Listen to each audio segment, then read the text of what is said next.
आमचा आवाज तुमच्यापर्यंत पोहोचत असेल म्हणून नगरपालिका आपल्या घरी येते तोडायला अतिशय वाईट बाब आहे। बाहेर फक्त रस्त्याच्या त्या बाजूला हजारो घरं सरकारी जागेमध्ये 2011 नंतरची नियमित करण्यात येणार आहे।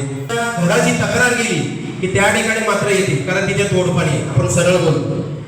आगरी व कोळी खेड समाज महाराष्ट्र राज्य ते आपल्याला मार्गदर्शन करण्यासाठी आलेले आहे आणि ग्रामस्थांना एक विनंती आहे की आपल्याकडे हा एकच विषय राहणार आहे जो म्हणजे बांधकामाचा नवीन घर आपल्याला बांधण्यासाठी जो त्रास होतो तो एकच विषय या सभेमध्ये होणार आहे आणि जमीन नियमन आणि भूमिपत्रांच्या विविध विषयांना एकत्र करून नामांतरणाचे आंदोलन यशस्वीरित्या हाताळणारे प्रमुख समन्वयक आणि नेतृत्व आगरी व कोळी समाज राष्ट्रवादी काँग्रेस पक्ष शरदचंद्र पवार ते महाराष्ट्र राज्य प्रमुख इतिहास वाचक आणि अभ्यासक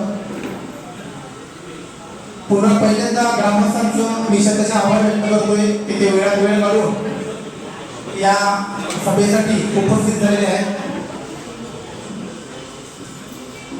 तसेच आपल्या समाजासाठी ते पुढे आलेले आहेत।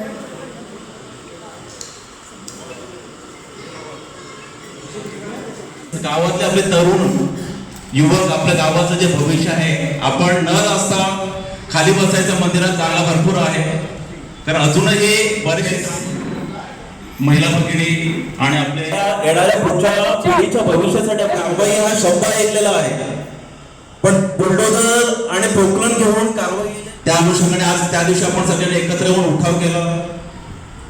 त्या उठावाचं आपण म्हणजे कायद्याचं उल्लंघन करू म्हणून आपल्यावरती गुन्हे सुद्धा दाखल झाले।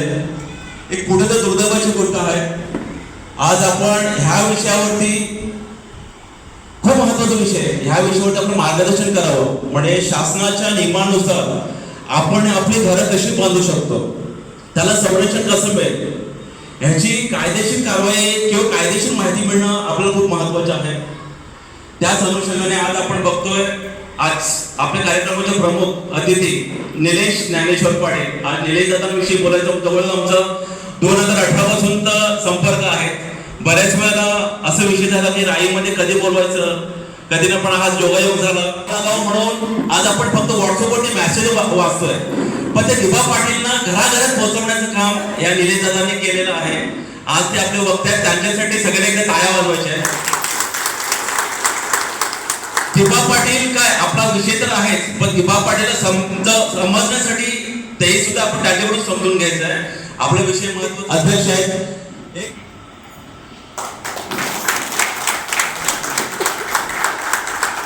आणि कोळी समाज चिटणीस उद्योग विभाग प्रमुख त्यांचा स्वप्नील भोये आपण त्यांचा शॉल श्रीफळ आणि नारळ त्यांचा सत्कार करायचा आहे।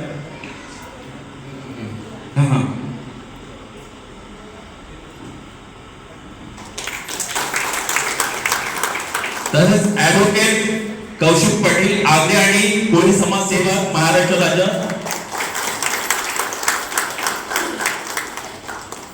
तर हिमांशु पाटील आगरी आणि कोळी समाज सेवक सहसचिव महाराष्ट्र राज्य तसेच मंगेशजी पटेल आपला विनंती करतोय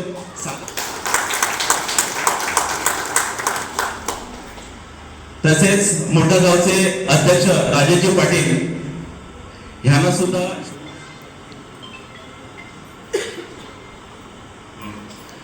तसेच ठीक आहे। आता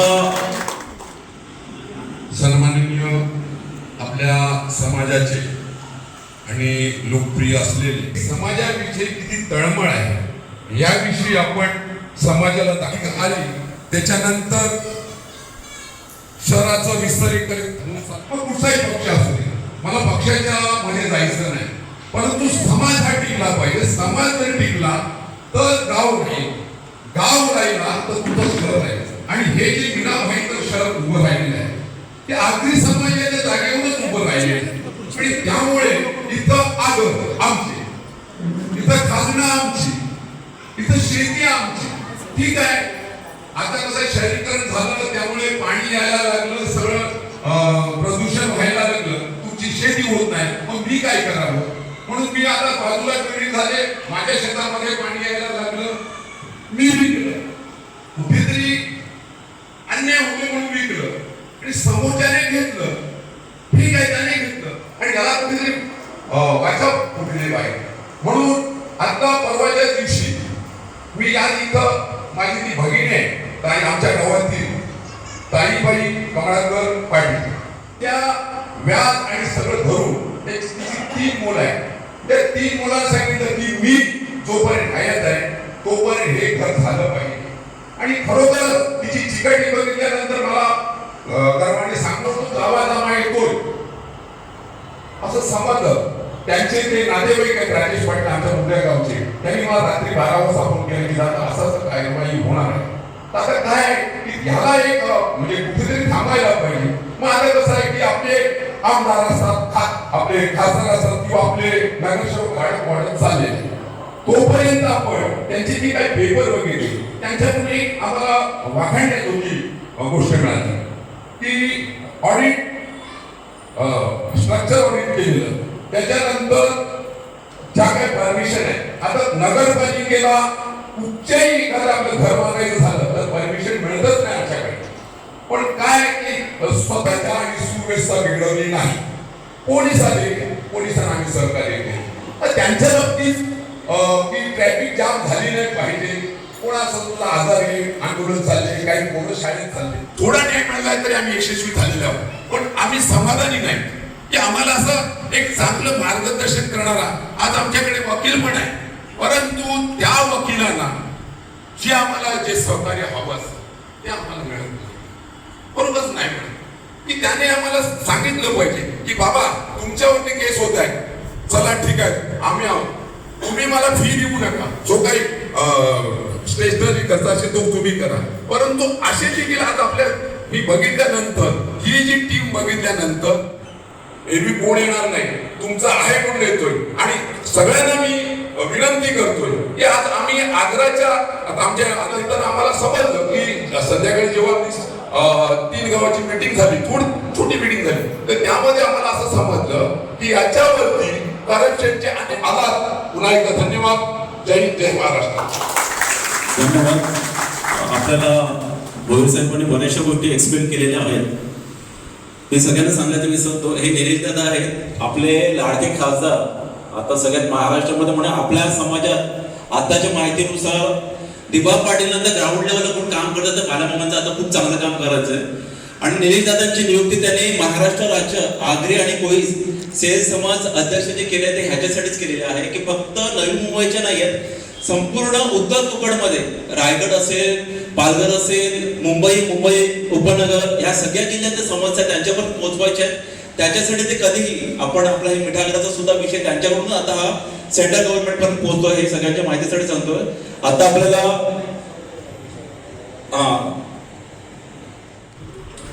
आणि नैनंदई म्हात्रे हे सुद्धा तिकडे आलेले आहेत.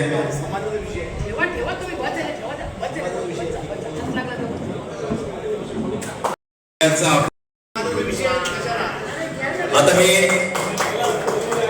सागर पाटील यांना विनंती करतोय की तुम्ही तुमच्या बोली भाषेनंच बोला ना. माझ्यासाठी एक इनफॉर्मल मीटिंग आहे असंच मी म्हणते, म्हणून सन्माननीय व्यासपीठ बोलून मी नाहीशी सुरुवात करणार नाही. मी डायरेक्ट विषयाला सुरुवात करेन. कार्यक्रमाला ऑलरेडी लेट झालेला आहे. सगळ्यांना अगोदर तुम्हाला सगळ्यांना स्वातंत्र्य दिनाच्या हार्दिक शुभेच्छा.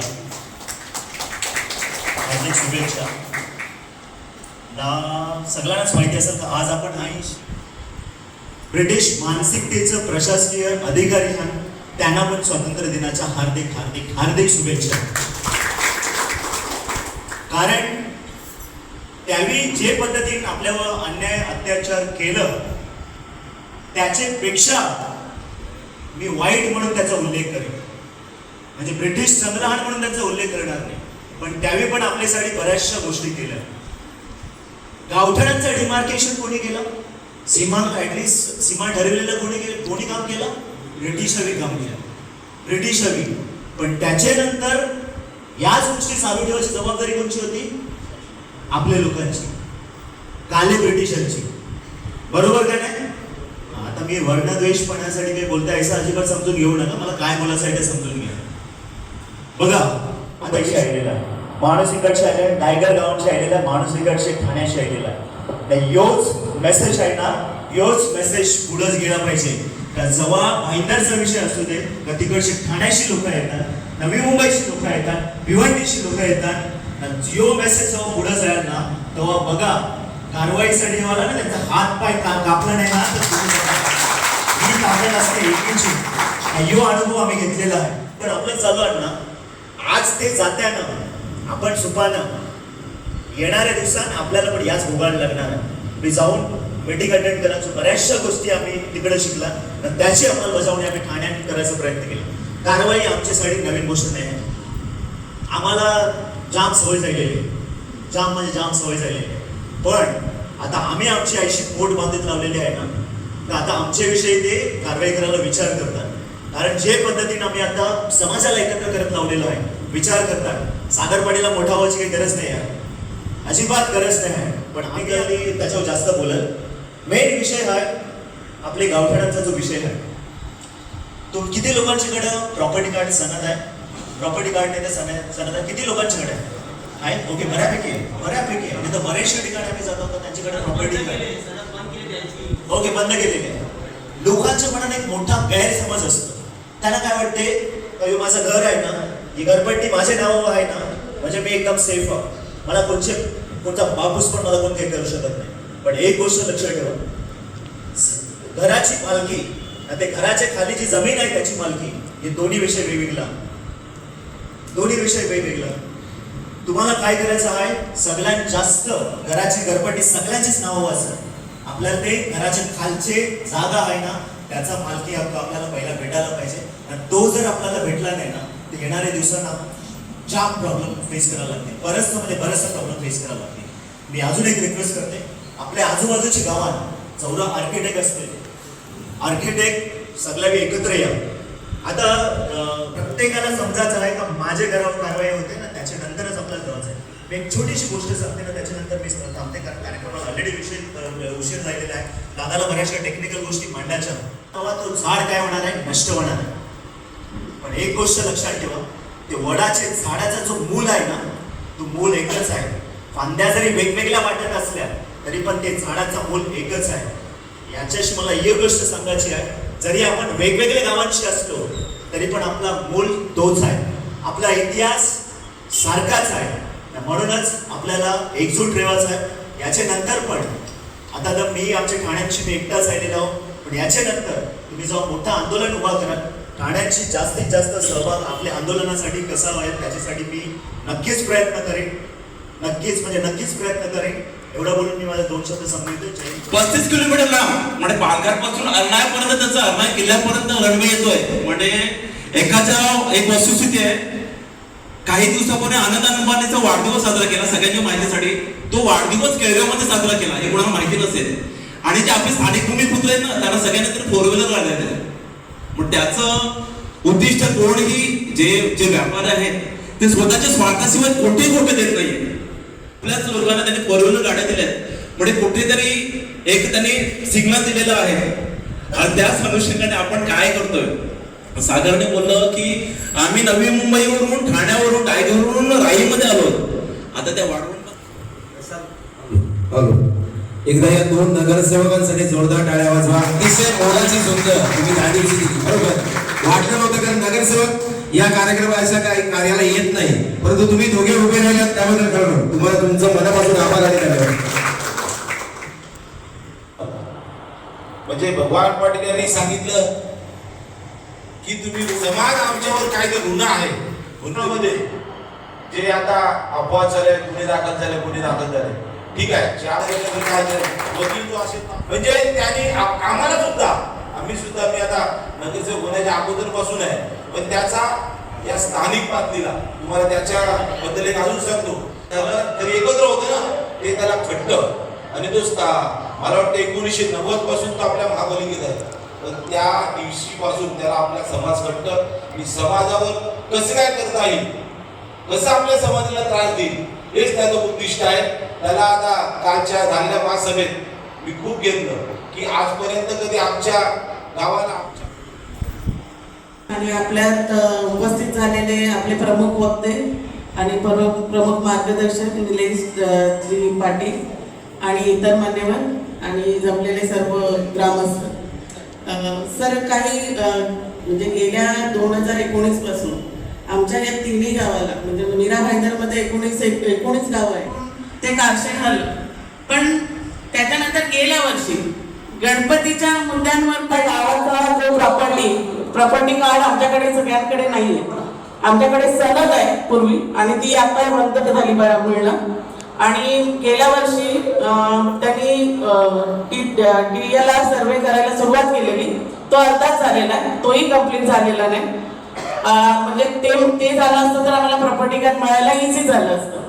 त्याच्यानंतर सर हा जो तणाव आहे म्हणजे याच्यात आमच्या सांस्कृतिक गावाची जी सांस्कृतिक आणि राई मुर्दा मोरा परिसरातील आमचे तमाम ज्ञाती बांधव नागरिक बांधव राई मुर्दा मोरवा या घराच्या जमिनी असू दे आमच्या भूमिपुत्रांची घरं असू दे या सर्व बाबतीत. आणि कसं आहे या राई मुर्दा मोरामध्ये जेवढ्यात ॲग्रिकल्चर भाषी लिहिलेले आहे कारण का त्यावेळी पाणी साठवणं तलाव आणि विहिरी ही दोनच साधनं होती. तर ती पद्धती जी आहे विहिरी म्हणा तलाव म्हणा हे आमच्या लोकांनी समाधानाने बनवलेले आहेत आणि काही लोकांच्या स्वतःच्या मालकीच्या जागा पण आहेत. का तर त्यावेळी पाणी गावाला पाणी पुरवठा होणं हे महत्त्वाचं होतं. तर त्यावेळी हे नळ वगैरे हे नव्हते. आणि ती जी तलाव जी आहेत आता शासनाने गेल्या वर्षी जो एका हायकोर्टामध्ये ह्याच्या संदर्भात PUPच्या संदर्भात जो विषय आला आणि त्याच्या हायकोर्टाने आदेश दिले की जे नैसर्गिक जलस्रोत आहेत या नैसर्गिक जलस्रोतांमध्ये गणपती विसर्जन त्या अमुक फुटा 6 फुटाच्या वरच्या मूर्तीचं विसर्जन करता येणार नाही. आणि त्यांनी आमच्या या तिन्ही गावात गावकऱ्यांवर बॅन लावलं आणि त्याला बंदी केली आणि त्यावेळी उद्रेक झाला राही गावातच उद्रेक झाला. आणि काही आमच्या ग्रामोत्तर प्रशांत मात्रे बऱ्याच प्रशांत ते प्रत्येक ठिकाणी स्वतःहून जातात. आपण त्यांना नारळ आणि तुळशी रोपट्याचा सन्मान करायचा. योगेश देशमुख प्लीज जर आपण इकडे यायचं. हे उद्या डोंगरपर्यंत इकडे आलेले आहेत. सगळ्यात टाळ वाजवायचं आहे.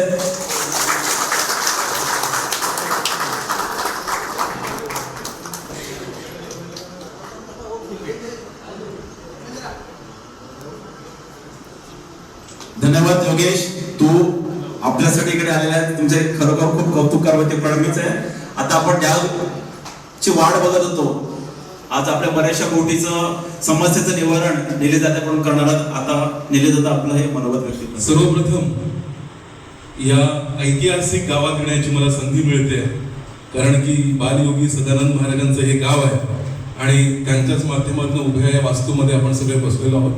त्यामुळे सगळ्यांनी त्यांना अभिवादन करतो, वंदन करतो. हनुमंताला आणि श्रीरामाला वंदन करतो. आणि सगळ्यात आधी ज्यांनी स्वराज्याचं स्वप्न पाहिलं अशा राजमाता जिजाऊ यांना वंदन.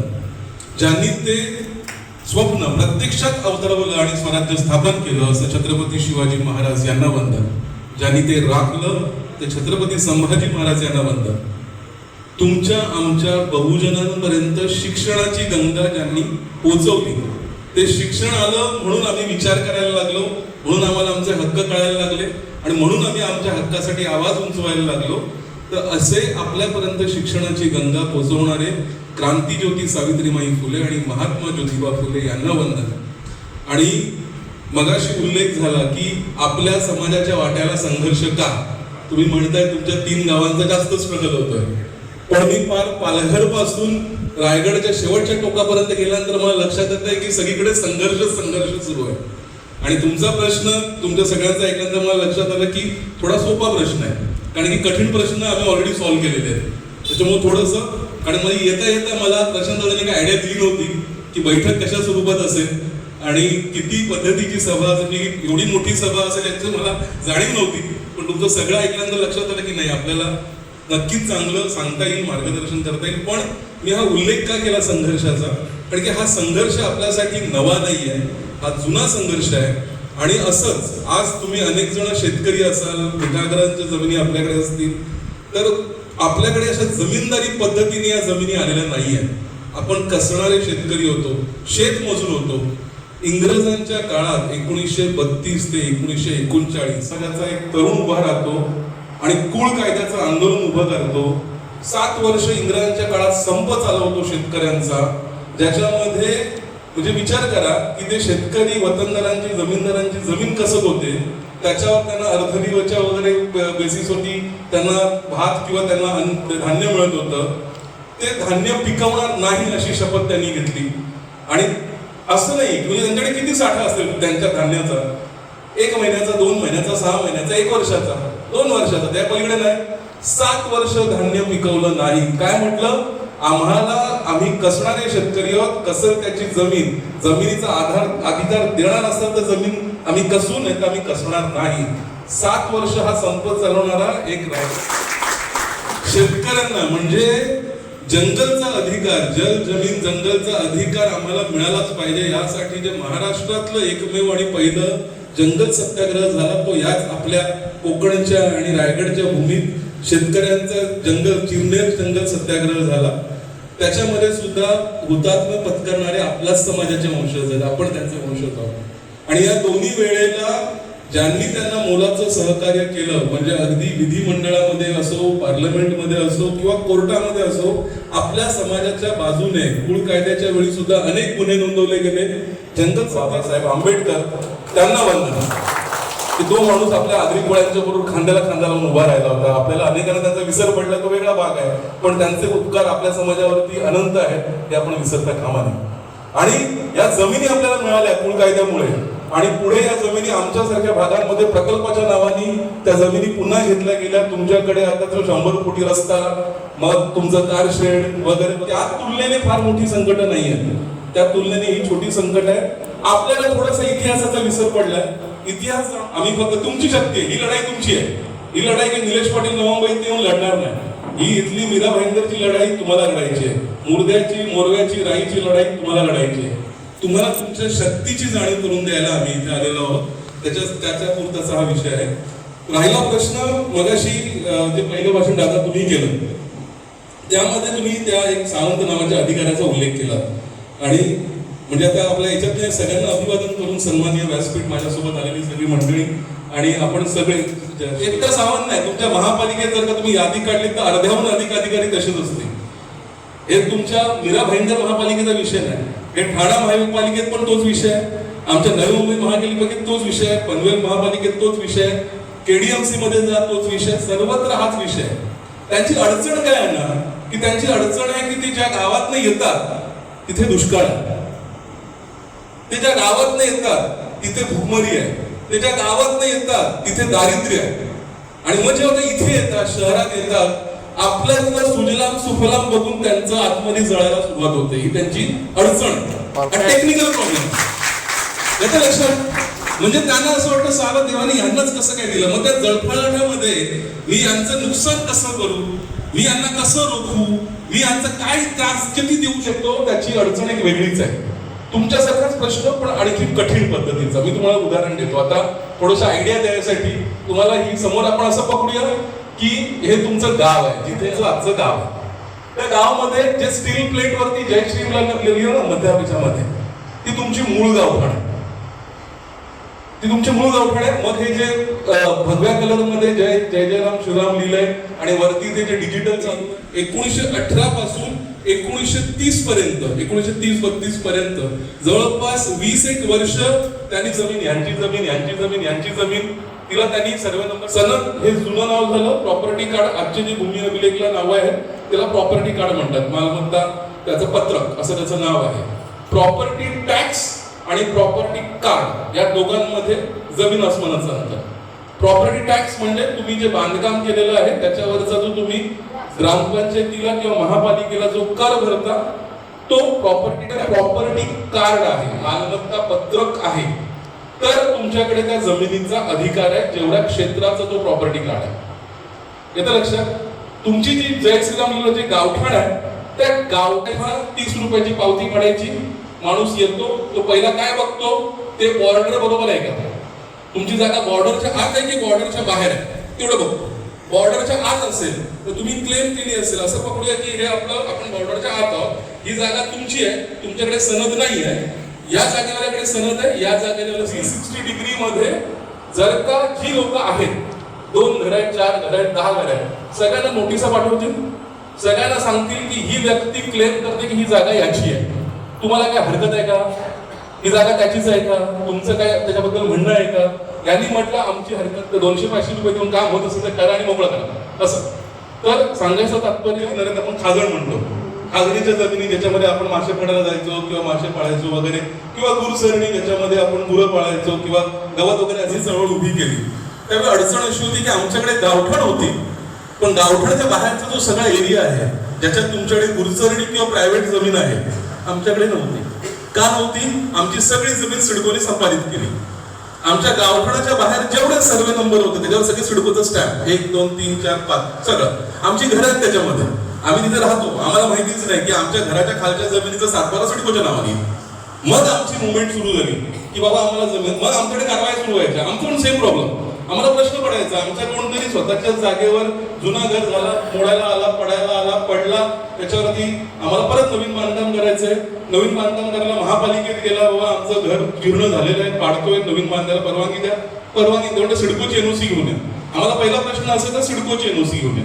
आम्हाला कळायचं ना सिडकोची एनओसी का. मग नंतर कळलं अच्छा सारणातली आहे किंवा गुरसरडीवरती आहे, 3 भागातली आहे. आम्ही त्याच्यासाठी काही एक आमच्याकडे नसताना आम्ही जवळपास 3-4 वर्ष आधी आंदोलन चालू महानगरपालिकेत असणाऱ्या प्रत्येक गावात हा प्रश्न आहे. सगळ्या गावांचा सेम प्रश्न असणार आहे. आज भले तुम्ही जो म्हणतो ना आपण, तुम्ही आता त्या जात्यात आहात ते सुपात आहेत, त्यांच्यापर्यंत संघर्ष पोहोचला नाही तो उद्याला पोहोचेल अशातला भाग. तर आम्ही नवी मुंबई महापालिकेमध्ये आमची लोकसंख्या त्या टायमाला एक 10-12 लाखाच्या घरात होती. गाववाल्यांची लोकसंख्या आम्ही काउंट केली 2.5 लाख होती. आम्ही 2.5 लाख करली, 2.5 लाख.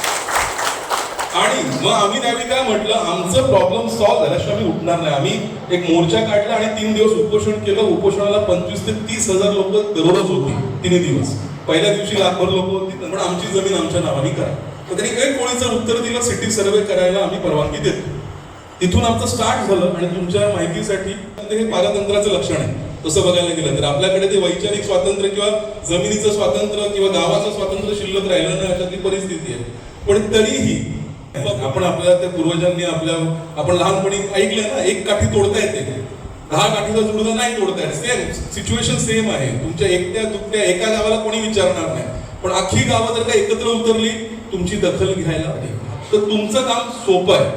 तुम्ही गुरसरणीत आहात, तुम्ही प्रायव्हेट जमिनीवरती आहात आणि तुम्ही गावठाणांमध्ये आहात. तर गावठाणांचा विषय सॉल्व्ह असं पकडूया. तुमची जी काही समिती आहे, माझी प्रशांतला विनंती असेल, तसंच एक टेक्निकल टीम लागते.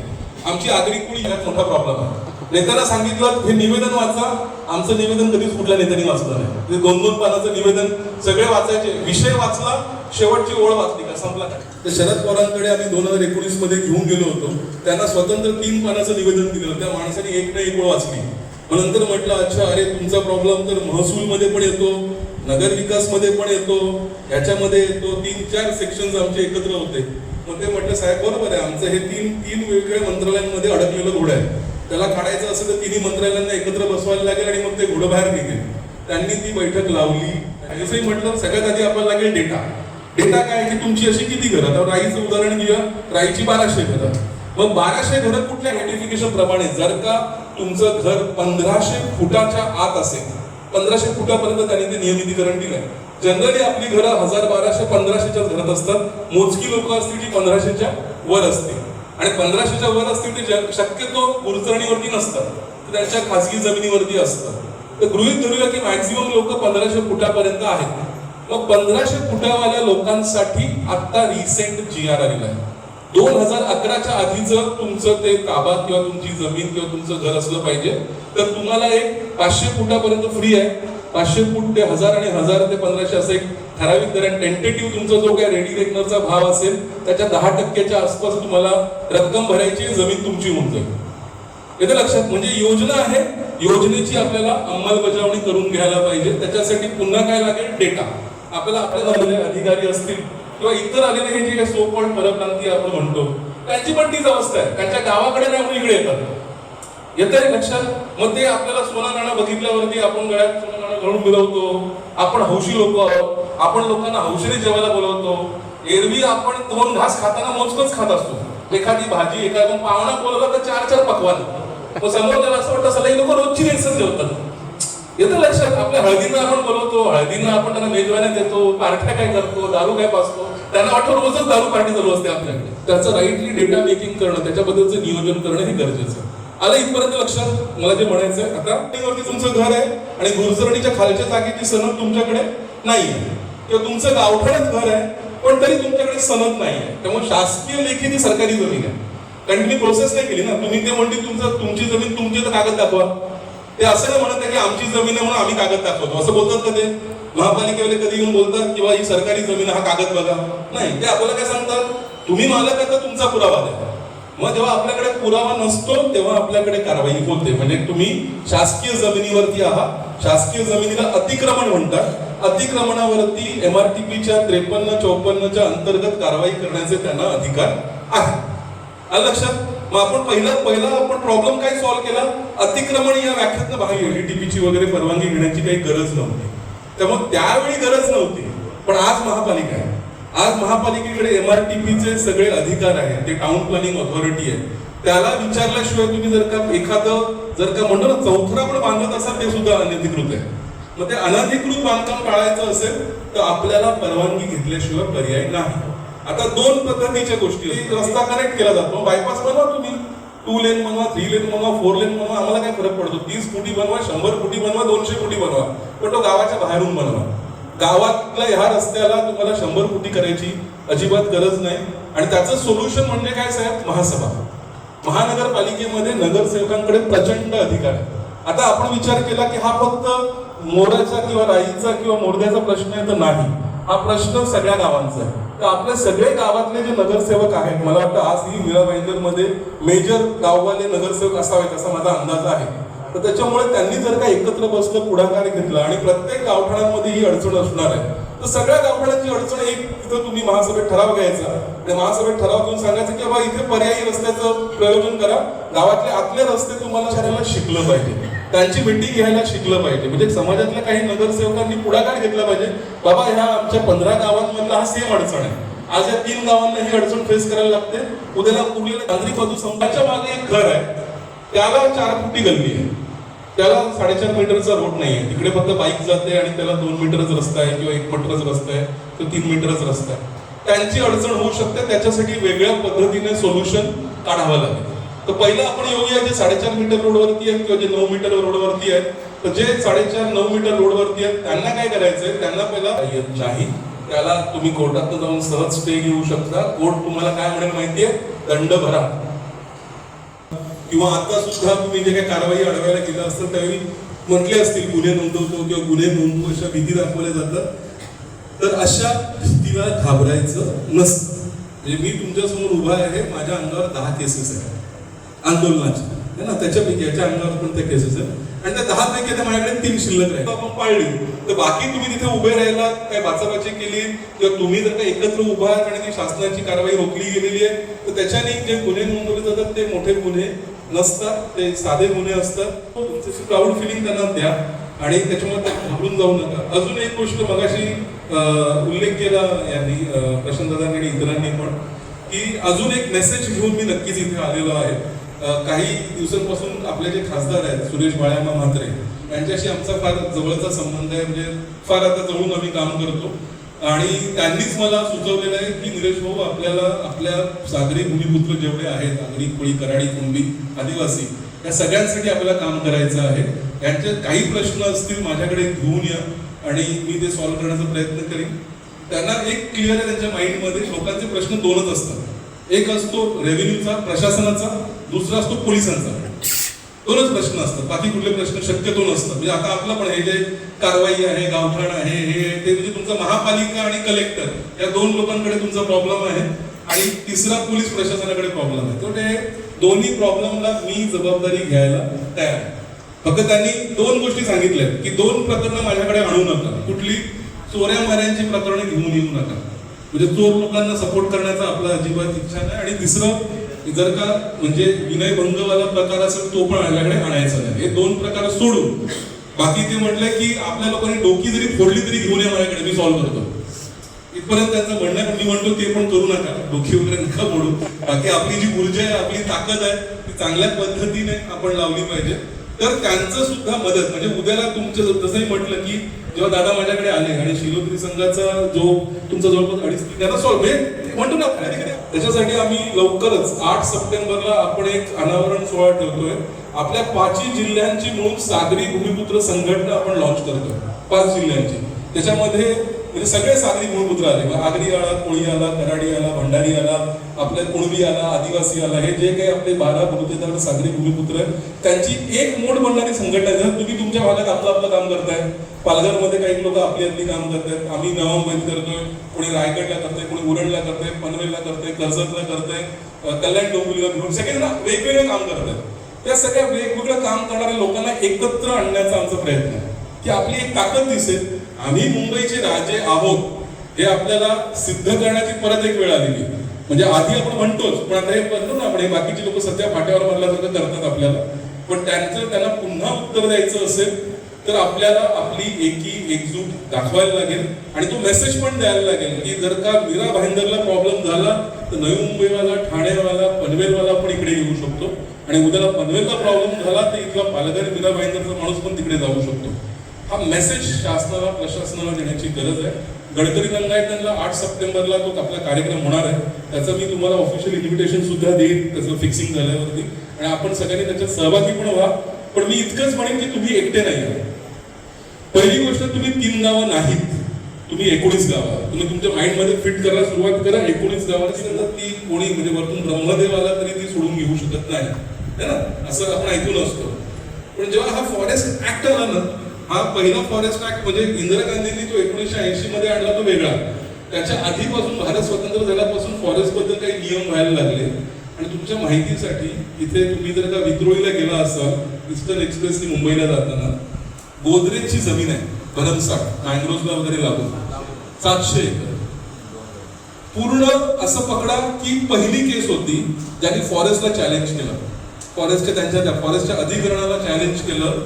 50 वर्ष केस लढले आणि एक मागच्या 4-5 वर्षापूर्वी ते केस जिंकले. तेव्हा जाऊन गोदरेजनी रिअल इस्टेट कंपनी उभी केली आणि तिथे मोठे मोठे टॉवरचं काम चालू झालं.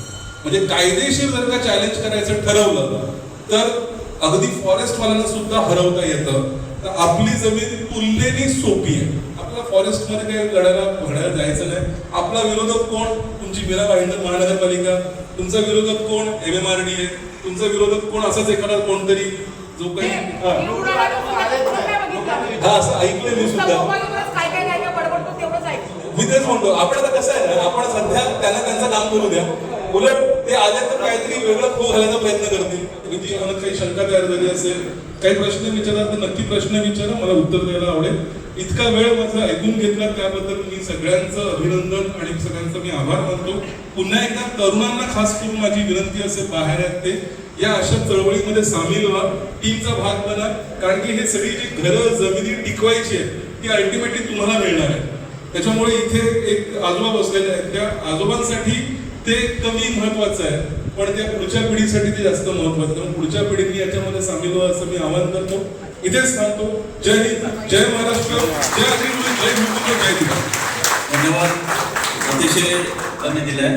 सगळ्यात माझाच पहिला प्रश्न आहे. आता तुम्ही बघण्यात सनद त्याच्यामध्ये माझ्या घराला आहे, माझ्या बाजूच्या घराला आहे, पण मधल्या घराला सनद नाहीये.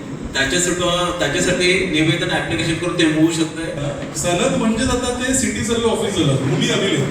तुम्हाला भूमी अभिलेखला अर्ज करायचा आहे.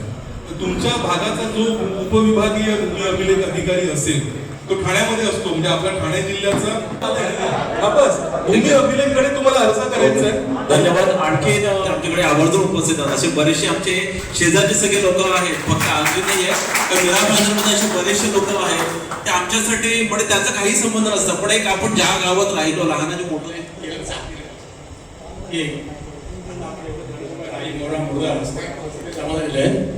तर त्यांच्या वतीने आपण एक महानगरपालिकेला जे लेटर द्यायचं आहे, बाबींची मग तुम्ही जी काही कायदेशीर रितसर त्याची जी प्रक्रियेनुसार जी माहिती दिली आपण सर्व गावकऱ्यांना, त्याबद्दल आपले खूप खूप धन्यवाद. माझा एक छोटासा प्रश्न असा आहे, जो आता आपले जे नगरसेवक वगैरे बसले, तर हे आपण जे गावठाण आहे त्याच्यामध्ये जे पिढ्यानपिढ्या जी घरं बांधलेली आहे, आपण गावठाण कसं आहे, त्याची मार्किंग काय आहे, ते खूप छान एक्सप्लेन केलं. त्यानंतर आपण टाउन प्लॅनिंगचं पण सांगितलं, हे कायदेशीर उत्तर आहे. पण आता जसं काकांनी म्हटलं की जे त्यांच्या गावाले त्यांची परिस्थिती नसताना FD वगैरे करून त्यांनी नवीन घराचं बांधकाम केलं, बरोबर आहे.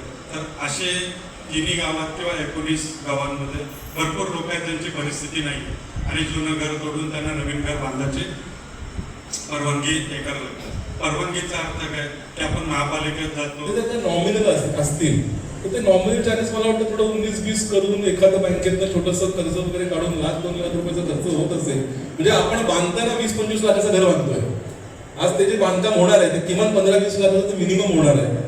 तर मी असं म्हणेन की 20 लाखामध्ये तुम्ही 2 लाख 4 लाखाचं इंटिरियर ठरवा. हा एक भाग हे ठरवलं तर आपण ते पैसे जोडू शकतो आणि तो प्रॉब्लेम सॉल्व्ह करू शकतो. ठरवलं तर दादा नक्कीच स्कीम असू शकते, कारण की आपण तिथे प्रेझेंट केलं पाहिजे काय की हे शहर आमच्या जागेवर बसतंय. आज या शहराला जो रेव्हेन्यू मिळतोय तो आमच्या जागांवरती मिळतोय. हे शहर डेव्हलप होण्यासाठी आम्ही आमच्या जमिनी ठीक आहे तुम्ही विकत घेतल्या असतील किंवा तुम्ही संपादित केल्या असतील, पण ह्या आम्ही मूळ आहोत ना. तर मग बाहेरून आलेली लोक आणि आम्ही मूळ ग्रामस्थ या दोघांमध्ये फरक करायला काही हरकत नाहीये. हे इथले मूळ भूमिपुत्र आहेत. ते मूळ भूमिपुत्रांसाठी जर का गावठाण क्षेत्रामध्ये किंवा विस्तारित गावठाण क्षेत्रामध्ये जर का एखादी गोष्ट केली जात असेल तर तिला जिथे तुम्ही लोकांकडे 100 रुपये घेत असेल यांच्याकडे 10 रुपये घ्या. अशा पद्धतीची गोष्ट. उदाहरणार्थ की आता याच्यात उदाहरणार्थ सोशल फॅसिलिटी आहे एखादी दादा, भास्कर दादा, अशोक दादा, सर्व मान्यवर उपस्थित सर्व गावकरी बंधू आणि भगिनी, आज खरोखर खूप छान विषय आहे. म्हणजे एवढा छान विषय आहे की एखाद्याचं घर म्हणजेच जिंदगी आहे. कारण एखादा माणूस घर बांधतो त्यावेळेला घर बांधायच्या अगोदर तो 1 वर्ष पहिला विचार करतो की मला घर बांधायचं, मी कसं बांधतो, काय बांधतो. 1 वर्षपर्यंत त्याच्या डोक्यामध्ये तो गोंधळ असतो.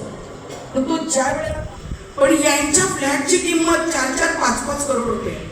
म्हणजे हे कुठून येतं तर आपल्या महापालिकेमध्ये जे आलेत ना टेबला घालून पैसे घेतात त्याच्यामुळे यांचे मोठे मोठे. आज एक विषय सांगायचा, त्या दिवशी आपल्याकडे अधिकारी एक आलेला स्वप्नील सावंत. मी शाळेमध्ये माझी कंबर दुखायला लागली म्हणून मी बसली. तो येऊन माझ्या बाजूला बसला तर मी त्याला स्पष्ट विचारलं, स्वप्नील सावंत तुला काय पाहिजे का मला सांग. मी त्या घर मालकाला सांगते तुला काय द्यायचं असेल. त्यांनी मला सांगितलं ताई कशाला तुम्ही मला लाजवता, मला 2 लाखाच्या वर पगार आहे आणि माझ्या बायकोला 4 लाखाच्या वर पगार आहे. मी पैसे काय करणार. याला जर पैशाची भुकणा मिळाला अँटी करप्शन मी कशाला पकडले सांगा मला. म्हणजे तुला पैशाची भूक आहे म्हणूनच तुला अँटी करप्शननी पकडलेलं ना. एकदा नाही, दोनदा नाही. म्हणजे ही माणूस कुठल्या जिंदगीत जगतो बघा. त्या दिवशी दर्पण नगरपालिकेत गेला, मला जयचा फोन आला, बाय आपल्या गावामध्ये कारवाई आहे 3 गावात. बरोबर तुला कोणी सांगितलं. बाय मला माहिती पडलं. बरं मी लगेच दर्पणला फोन लावला. दर्पणचा नंबर होता माझ्याकडे. दर्पण कुठे आहे. ताई मी नगरपालिकेत आहे. बरं कोण कोण आहे. बघा आमची आपली फॅमिली आहे. बरं मी तिकडे येऊ का. नको, आयुक्तांनी सांगितले तुझं आता काम होईल. बरोबर माझी गरज असेल तर मी येते. बोलते नको ताई तू येऊ नको, सरळ सांग, समजून सांग. मी त्याला सांगितलं. हा आला नाचत होते घर करून आहे. आणि बरं तुम्हाला आता बोलला ना थांबणार म्हणून आयुक्त. म्हणजे त्याला कोणाची तरी एक ती सुपारीच होती हे तोडल्याशिवाय तुम्ही यायचं नाही. कारण तो पोकलन JCB सगळं घेऊन आला. आज तिकडे सर्व गावकरी 3 गावातली लोक जमली म्हणून ते घर वाचलं. मी स्वप्नील सावंतला हे पण सांगितलं, स्वप्नील सावंत कोणाची तक्रार असेल तर मला स्पष्ट सांग. मी त्या घर मालकाला त्याची माफी मागायला लावते आणि त्याची माफी मागितल्यावर त्याला बरं वाटेल बाबा माझं काहीतरी दुश्मनी होती, मी माझी माफी मागितली, तो शांत बसेल. असा विषय असेल तरी सुद्धा मला सांग, मी त्याला माफी मागायला लावते. नाही करायचं. हा विषय सभागृहामध्ये खरोखर आला पाहिजे. सभागृहात आला पाहिजे की आता या दादानी खूप म्हणजे टेक्निक बॉक्स सांगितली, एवढी सांगितली की आपल्या डोक्याच्या वर होतं ते सगळं. नाही ते आपले लोक पाळणार पण नाही ते सगळं. मला माहिती आहे. कारण एखाद्याचं या शेतामध्ये घरमध्ये तर दुसऱ्या शेतात घर बांधायचं आहे, त्याला रस्ता नाही, त्याला परमिशन मिळणार नाही. पण मोठ्या गावामध्ये मी 3 लोकांना परमिशन आणून दिली. त्यावेळेला आपल्या गावात म्हणजे 90 वर्ष गाव आहेत आपल्याकडे. म्हणजे कसं होते एखाद्याचं घर बांधताना खूप अडचण होते. एक मुलगा होता, दुसरा झाला, तिसरा झाला, प्रपंच वाढला, घरामध्ये दुसऱ्याची मुलगी आणायची असेल तर तिला एक बेडरूम तर पाहिजे, स्वतःचा सेपरेट रूम तर पाहिजे तिला, म्हणजे हेही करायचं आपल्याला चोऱ्या यायचा. म्हणून माझं म्हणणं एवढंच आहे का हा विषय सभागृहातच आला पाहिजे, जेणेकरून मीरा भाईंदरमध्ये जे आमचे गाव आहेत आगरी लोकांचे, तिथे आम्ही घर बांधताना नगरपालिकेने यायचंच नाही. कारण तर आमचं घर वाढलं, आज आमचं खाली आहे, 1 माळ आहे, 2 माळ आहे, 3 माळ, आम्ही आमची मुलं असली तसं वाढवलं. तुमचा जो काय टॅक्स असेल तो आम्ही भरायला तयार आहोत. कारण आमचं घर जेवढं 1 माळ्याचं 2 माळ्याचं होईल तेवढा नगरपालिकेला फायदाच होणार आहे. कारण त्याची मोजमापणी केली तर नगरपालिकेला टॅक्स जाणारच. म्हणून माझं म्हणणं एवढंच आहे की खरोखर छान विषय आहे. आपण तर सह्यांची मोहीम सुद्धा केली पाहिजे या 3 गावांमध्ये आणि नगरपालिकेत कमिशनरला दिली पाहिजे की नाही आमच्या या कामाने आम्हाला असं मार्गदर्शन कराल, अशी मी आशा करते. धन्यवाद. बराचसा वेळ झालाय. आता आपण आभार प्रदर्शन मला पण माझ्या गावासाठी किंवा या 3ही गावांसाठी, पंचक्रोशीतल्या 19 गावांसाठी एक तळमळ आहे की तरुणांनी पुढे यायला पाहिजे. आणि मी नेहमी सांगतो की तरुण जर पुढे आला आणि तरुणांनी जर अशा काही कारवायांवर आपली वाईट नाही बाहेर किती असते की सूचना आहे खास गाव पंच मंडळांना. बऱ्याचदा काय असतं की आमच्याकडे पण ग्रामस्थ मंडळ आहेत आणि सिनियर मंडळी असतात. सिनियर मंडळींची काम करण्याची एक वेगळी त्यांच्याकडे एक अनुभव असतो, त्यातलं त्यांचं एक काम करण्याचा प्लस पॉईंट असतो. तसंच काही मर्यादा पण असतात. युथकडे, युवा वर्गाकडे थोडा उत्साह असतो, ऊर्जा असते, त्यांना एका पद्धतीने कधी कधी दोघांचं मॅच होत नाही अनेकदा. तर आम्ही सजेस्ट काय करतो की तुमचं मुख्य गाव पंच मंडळ पण ठेवा, सोबतीला काही युवा मंडळ बनवा. त्यामुळे ते मेन जे राईट आहेत ना, म्हणजे एखादा फायनल निर्णय घेण्याचं राईट गावपंचाकडे असेल, पण गावपंचाला सोबत करण्याचं, सपोर्ट करण्याचं, ऊर्जा देण्याचं काम ही युवा मंडळ करतील. त्यामुळे युवा मंडळी बऱ्याच ठिकाणी पुढे करणे, पुढे जाणे, एखाद्या गोष्टीसाठी जी म्हणतात धावपळ करणे, धावपळीचं काम सगळं युवा मंडळांचं असेल आणि त्याला व्यवस्थित दिशा देण्याचं काम गावपंच. आणि माझी विनंती काय राहील ना, तेच लवकरात लवकर तुमचे गावपंच 3 गावांचाच हा विषय आहे ना सध्या, तुमचाच 3 गावांचा विषय आहे ना की सगळ्या 21 गावांचा विषय, सगळ्या गावांचा विषय असेल तर माझी विनंती असेल की आपल्याला आपल्या 19 गावांची मिळून एखादी कमिटी किंवा एखादं मंडळ बनवायचा प्रयत्न करा. किंवा त्याला एका प्लॅटफॉर्मवर आणा. तुम्ही पुढाकार घ्या, इथल्या मंडळींनी पुढाकार घ्यायला हरकत नाही. आणि मग ह्या गावातले ऍटलिस्ट जेवढे आपले गाववाले नगरसेवक आहेत त्यांना पण याच्यामध्ये इन्व्हॉल्व करा की तुम्ही कमिशनरकडे जाऊन मिटिंग केली पाहिजे या विषयासाठी, तुम्ही आयुक्तांकडे मिटिंग केली पाहिजे. तुम्ही त्यांची वाट बघत बसू नका, ते त्यांना करायचंच नसतं, त्यांना तुम्हाला त्रासच द्यायचं असं गृहीत धरूया.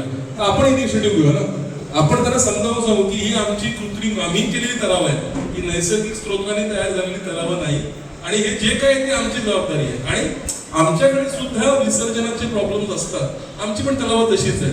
पण आमच्याकडे एक सोल्युशन काय माहितीये का, आमच्याकडे सोल्युशन असं आहे की असं पकडा की असा विचार करूया की 5 एकरमध्ये तलाव आहे, गृहीत धरूया, तर त्याच्यामधला एक अर्धा एकरचा पॅच असतो ना, जो घाटाचा पॅच असतो, त्याला त्या लोकांनी एक्स्ट्रा बाउंड्री वॉलिंग केलेली असते. तुमच्याकडे पण आहे ना तशी केली, मग ती जी वॉलिंग केली त्याच्यामध्ये करा बिंदास, काय फरक पडतो. कारण की त्या जो इंटरनल वॉलिंग आहे ती क्लीन करता येते, तिला हटवता येते, तिला क्लीन करता येते, जरी त्याच्यामध्ये पीओपीस असला किंवा काय. सर्टन पीओपी तुम्ही अलाउ केलेत ना, सर्टन पीओपीस ना तुम्ही म्हटलेलं नाहीये की अदरवाईज तुम्ही पूर्णपणे पीओपी बॅन करा, पण पीओपीचे आहेत तर पीओपीचे सगळेच्या सगळे प्लास्टिकच्या तलावात बुडवायला लागतात, असं काही कंपल्शन नाहीये. थोडं बोलू सर. गेल्या वर्षी 28 ऑगस्टला काढलेली दुसरी नवी नियमावली, त्याच्यामध्ये फरक होता.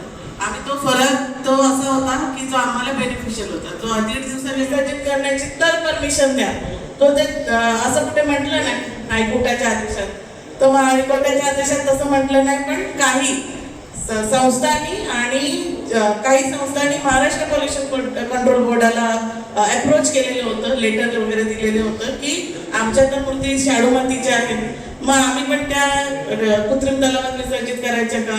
मग तेव्हा त्यांना स्पेशल परमिशन दिलेली होती, जर कृत्रिम तलावाची उपलब्धता व्यवस्था नसेल तर आणि नॅचरल मीन्स तलाव असे पॉइंट जर असतील तर तुम्ही शाडू मातीच्या मूर्ती त्याच्यात विसर्जित करू शकता. हे पहिले 4 दिवस अगोदर आलेलं महाराष्ट्र कंट्रोल बोर्डाचं लेटर आणि 4 दिवसानंतर आलेल्या लेटर मधला हा मोठा फरक होता, जो आम्ही कमिशनर सगळ्यांना दाखवला. 7 दिवस रात्र सर आम्ही फक्त मीटिंगच केली. हे इथून पुढे पण अटणार नाही याची आम्हाला खात्रीशीर. तुम्ही खर्च केलेले आहे तरी तुम्ही आम्हाला गणपती विसर्जन करायला देत नाही. मागच्या वर्षी जो प्रकार झाला तोच या वर्षी होऊ शकतो, तर त्याच्यासाठी तुमची उपाययोजना काय आहे? तर त्यांनी मला स्पष्ट सांगितलं की आमची सुद्धा इच्छा आहे की गणपती हे आम्ही पाठ जो बनवलेला आहे त्यात विसर्जन झालं पाहिजे. तर त्याच्यासाठी त्यांनी महाराष्ट्र प्रदूषण महामंडळाला पत्र व्यवहार केलेला आहे की आम्हाला परवानगी देण्यात यावी की या तलावात विसर्जन करण्यासाठी. तर त्यांची प्रत मी मागितलेली आहे की जे तुम्ही प्रत त्यांना पत्रव्यवहार केले त्याचे आम्हाला द्या, जेणेकरून आम्हाला लोकांना दाखवता येईल. हा विषय शॉर्टकटमध्ये संपू शकतो. जर त्यांना परवानगी दिली नाही महानगरपालिकेला तर परत ते कृत्रिम तलाव आणि या सर्व गोष्टी परत होतील. आणि फक्त एक फोन केला आणि त्यांनी बोललं शनिवार ना रविवार मी अवेलेबल आहे आणि त्यांनी आपला वेळ दिला. त्याच्यापेक्षा सगळ्यात महत्वाचं म्हणजे आज तुम्ही तिथे सगळे जमले, अजून बरेचसे लोक गेले सुद्धा. फक्त व्हॉट्सअपचा मेसेज वाचून फक्त तुम्ही सगळे आला होता, कारण ही सुद्धा छोटी गोष्ट नाही आहे. कारण बऱ्याच वेळेला बघतोय आपण फक्त लग्नाला आणि एखाद्या कोणाच्या प्रेतावरती वगैरे इकडे सगळे न सांगता जात असतो. पण आज तुम्ही सगळ्यांना आपला वेळ काढून इकडे आलात आणि एखादा कार्यक्रम जर यशस्वी करायचा असेल तर सगळ्यांचं सहकार्य असतं. ज्यावेळेला मेसेज टाकल्यानंतर मी मेसेज टाकण्या अगोदर अशोक पाटलांना फोन केला, आमच्या गावचे अध्यक्ष त्यांना फोन केला, राजेश पाटील यांना फोन केला, भास्कर भोईर यांना फोन केला, स्वप्नील भोईर यांना फोन केला. आपल्याला असंच करायचंय, उद्या करूया की परवा करूया, परवाची वाट ना बघा उद्याच करूया.